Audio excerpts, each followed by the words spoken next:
Hello, friends. Welcome to my empowering podcast with Gulnara Omar. And today, my guest is a man of an extraordinary journey, a generous philanthropist, entrepreneurial visionary, and a true leader. My guest today is Dave Werklund, a father, mentor, visionary leader, and author of the book Unconventional.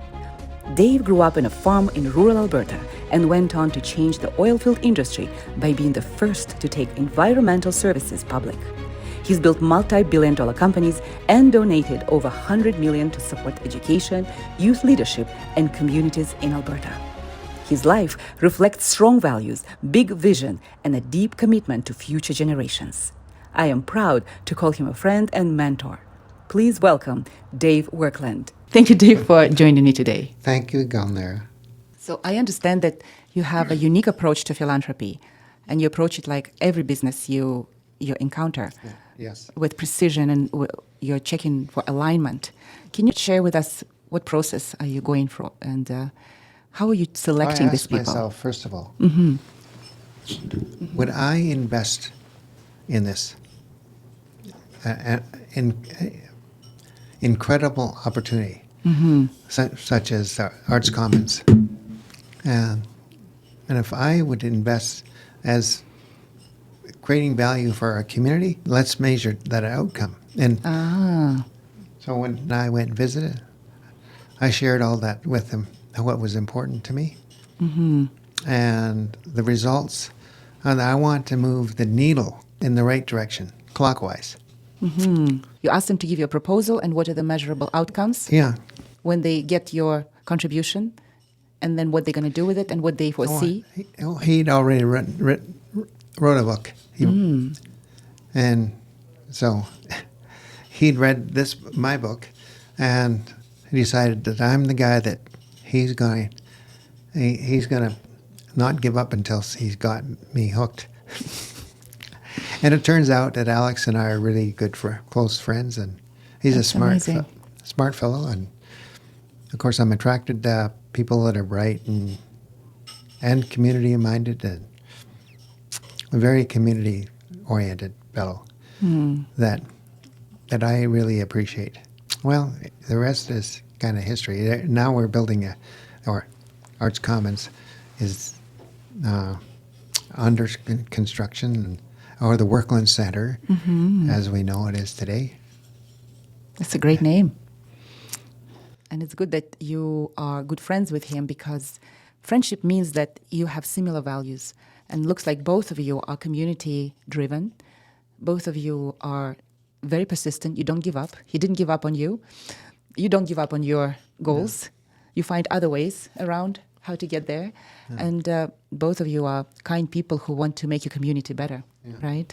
I have a question. Leaders watching us today, and some of them go through so many assistants or executive assistants because they can't find the right person. So what advice would you give to the leaders who are watching us today? How do you choose the right-hand person? How do you know that this person has your back? How do you know that this person has your interest and also is trustworthy? You know, when I told Almeida what was important to me, she didn't run. She didn't run away. She stayed, and she's loyal to me after all these years. And so, yeah, I just told her what was important to me. And it wasn't money. Yeah. It wasn't about money. That was the interview that I had with Almeida was more about principles and values, and just say it how you feel it. And, you know, my job is to stay behind you. And remember, we had a conversation, and you mentioned that Almeida is always honest and straightforward with me. You give Almeida the opportunity to be her true self, because she is an honest person of integrity, and she likes to be straightforward. And you were not intimidated by it. You actually saw it as the biggest asset. Absolutely. Of someone as powerful, credible, and courageous. She's not afraid to speak her mind. Exactly. But she's also wise enough to not say one way or the other. She's just wise enough to listen and share with me in private, so that it doesn't have to be advertised. Yeah. I think what really I observe as a friend of both of you now, since so many years we know each other, I observe that one of the great pillars that hold your relationship is deep respect. And Almita is very sensible and respectful, and I think you feel it, and you know when someone has so much respect for you, genuine respect and admiration. You can always be yourself. You know this person always holds high respect for you, and I think that's a great foundation for any business or any type of relationship in life, right? Yeah. I'd say that Almita and I are aligned with principles and values that doesn't necessarily go with everybody. Go along with, but that's important to me, and it always has been, as long as I can remember. If we summarize this advice to other leaders, talking about how do you choose someone you have as your right hand, as your confidant, as somebody you trust, is the alignment of your values is the most important criteria. And I think leaders should always pay close attention to the value alignment with someone they're hiring, not just organizational skills. And you read a book. What was that book that you read? And then you came to Almita and you said, I want to create this leadership guide and I want to roll it out and I want every member of my team to live by it and to understand and have this awareness. I believe it was And Dignity for All.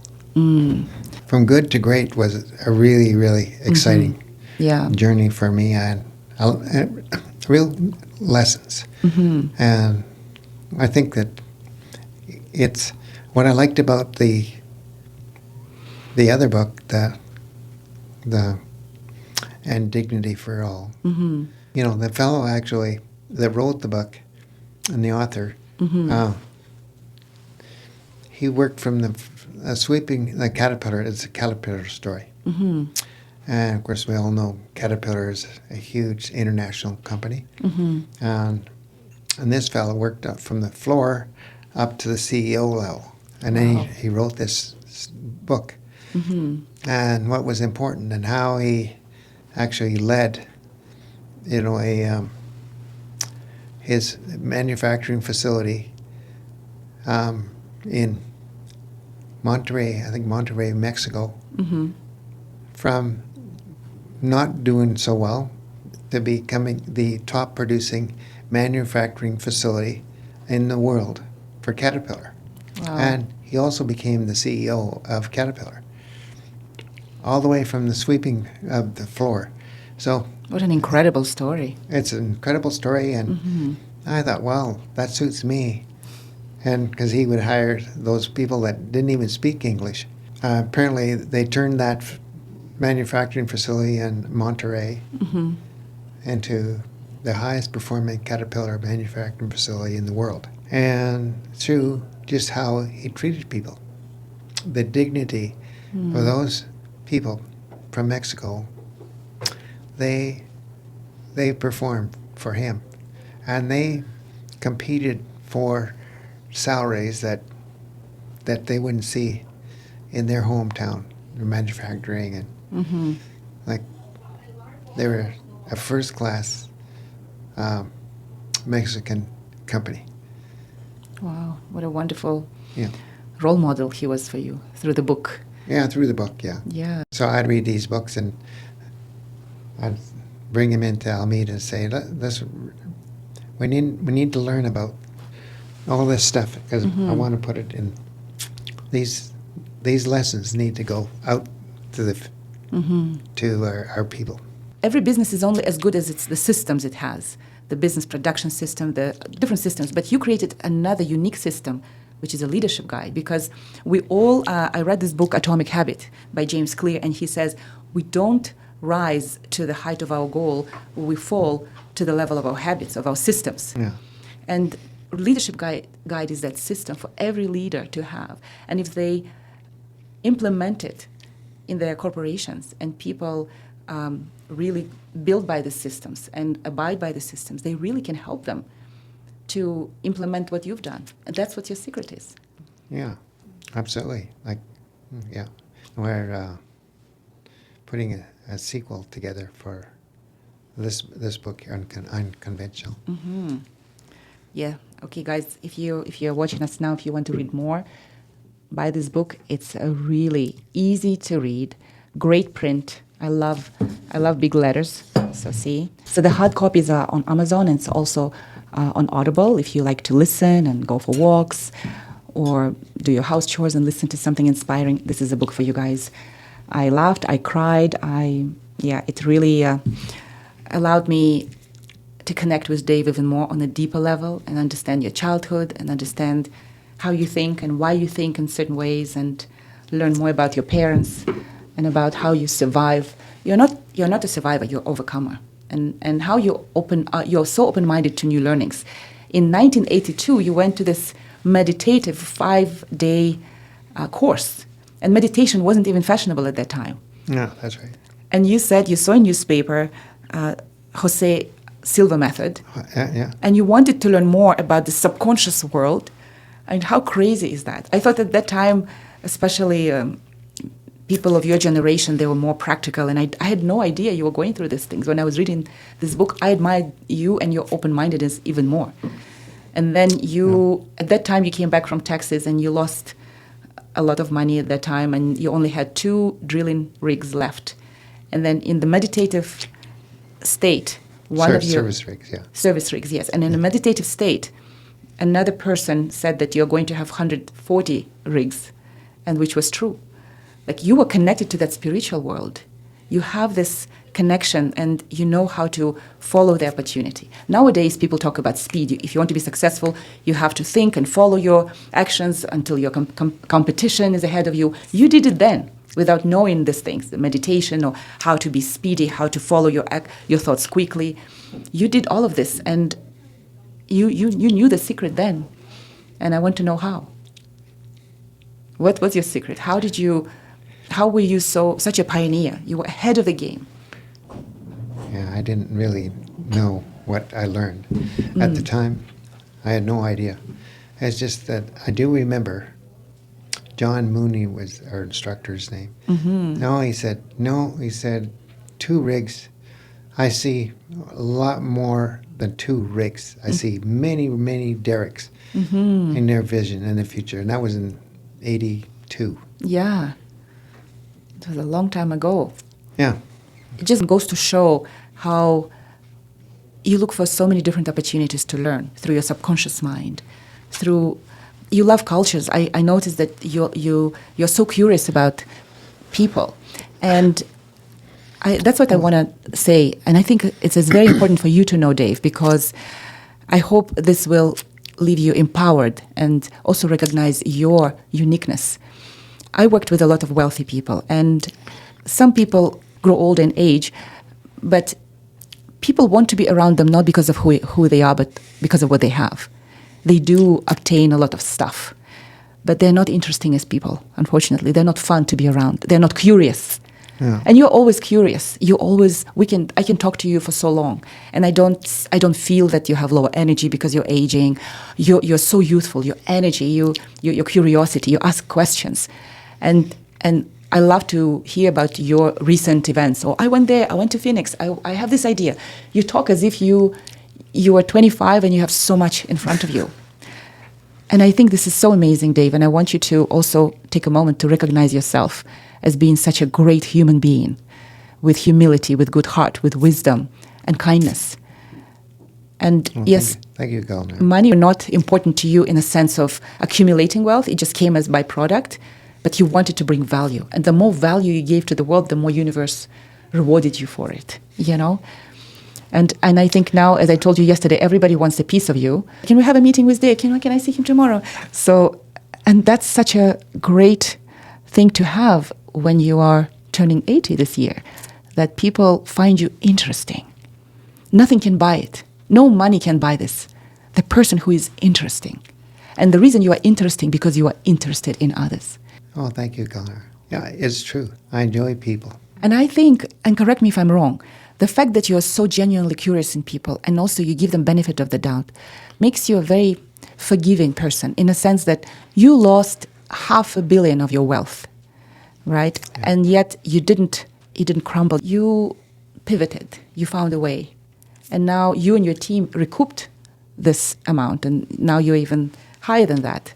And you have another goal, right? Yeah. And I think Yeah. that quality to be able to forgive and move forward Yeah. helped Yeah. you. Am I right? Yeah. I have to learn, I think learning to forgive even better. It's, I'm still hanging on to too much resentment. So how are you dealing with it? What are you doing now? Dave, Well, move forward, wake up. no, I have a counselor that helps me, and I really enjoy her. She's easygoing, polite, respectful, and she allows me to bring Freddie, my dog. Oh, that's good. Yeah, so it makes you qualified.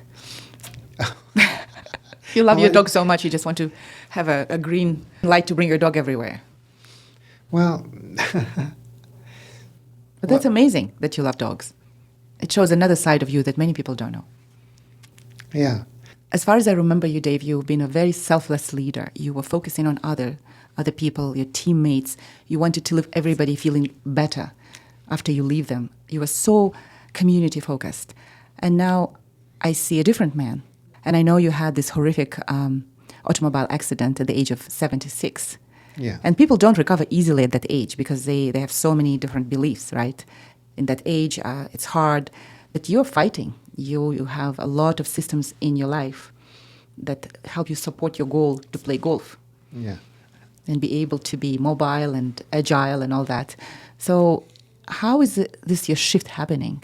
And I know that you're also writing another book sequel after this unconventional. In spiritual psychology, you only get as much energy as many goals you have. So you have still so many goals. You're writing the book. Yeah. You went to this writing retreat. You take care of yourself, of your family, of your health, mental health. So can you talk a little bit about yourself?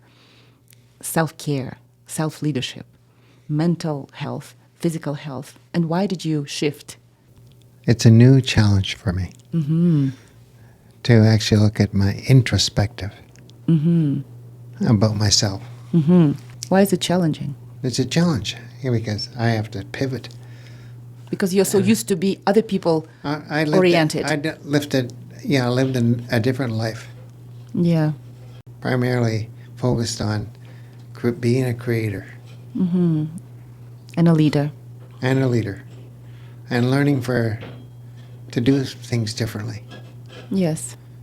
And that's the outcomes have been pretty phenomenal. So now we need a phenomenal outcome of your self-care and how you're going to recreate your Yeah. body, your mind, your spirit, Yeah, and rise like a phoenix. yeah, that's all right. That's your new challenge. We'll have another podcast next year in a golf course. Yeah, okay. Because you're right, you had to pivot. When you've been so selfless for so many years Yeah, and focusing on how can I improve others, improve community, improve anything but yourself, it's probably seems a bit selfish to turn inwards and take care of Dave. when I sent you off to that rapport training, I did that for myself too. How so? So I went off to rapport training just like you did. That's right. Yeah, I remember now. You did that, but you did it first. You and Almita did it, right? Yeah. And then you started sending, once you experienced the benefit, you started sending other people. No, actually, Gord started that. Oh. And then Gordon Vivian. Gordon Vivian, yeah, the Concord executives, Gord took them. And when he came back, he said, "Oh, Almeida, you got to bring Dave." But that's what true friends do. When they grow, they want their friends to grow, right? Yeah. So he believed in you. He wanted you to grow. Oh yeah, Gord, he was a loyal fellow. That's your destiny. Your life gave you a lot of amazing people. Loyal, kind, brilliant, smart. Yeah, as a smart guy. He learned real fast. These ideas, I'd bring them out to him, and before I know it, he was doing them. And I said, "Well, you don't have to do it, Gordon." So he motivated these or he didn't initiate them, but I initiated them. And you acted upon them. He picked up and acted on them. You're a great team together. Oh, we're great. You're idea creator and he's idea implementer. He carried out your vision. He helped you with that. So you were really good for each other. Yeah. You complemented each other, right? Oh, yeah, for sure.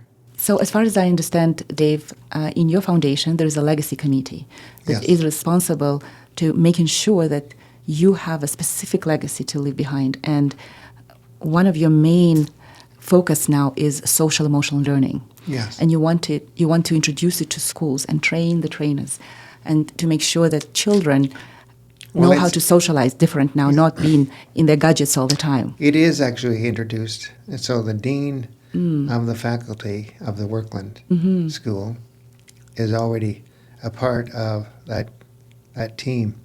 And Kathleen is on the Werklund Foundation. And Mark, my son, Mark, is the chairman. So he turned around and hired Kathleen. It's within the Werklund School of Education. What's the purpose of it? Why do you want to leave it behind? And what's your long-term project here? Social emotional learning will change how we function, even as adults. But this introducing it in the Faculty of Education, which is wonderful, because now they're teaching the teachers what social emotional learning is all about, and we're hopefully we're going to have a degree. The teachers will have a degree in social emotional learning. Wow, Right. that's a much-needed degree, much-needed profession Absolutely. to teach others. Because I've introduced it in my own way all those years through the leadership guide. That was social emotional learning. I think it's an incredible idea, Dave, much needed. I think the world really needs it to filter your passion, your idea of social emotional learning down to schools, down to systems, because we talked about the importance of systems. And I wish I had that subject at school. I had to learn hard way and make so many mistakes in life and make myself suffer and other people suffer because I didn't know how to interact with myself or with the world. And they don't teach that. They don't teach it, and employers don't teach it. Exactly. Nobody does. Nobody does. Unless they learn it on their own, and some employers already have that skill, natural skill. Yeah. Anyway, I think that's a big part of the success of what I do.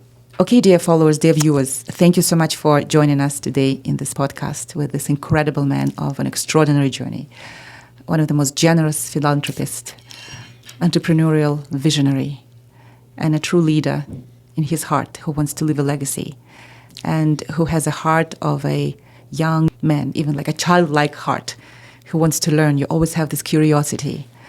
You always have this genuine interest in other people. So I invite you to read this book because it's a really incredible book that will change the way you think about business life and your energy and how to choose people around you. And also, I invite you to stay tuned for his next book, and it's about self-leadership. It's about introspective leadership and understanding yourself, because you can only give from the full cup, right? And how do you fill that cup? How do you make sure you give yourself first? And how Dave was able to switch from selfless leadership to self-awareness and understanding who he is, what are the traumas that are impediments in his success or relationships, and how can he be better and show up better in this world? Because I truly believe that we don't attract what we do, we attract what we are. And now I wish Dave great success and fun in your journey to self-exploration and understanding who you are. And I wish you great another 20 years or 30 years of your life playing golf out there. Yeah. And I will invite you to my next podcast in the best golf course in Alberta. How is that for the promise? All right. Thank you. Thank you, Gulnara. So see you at the golf club. Yeah.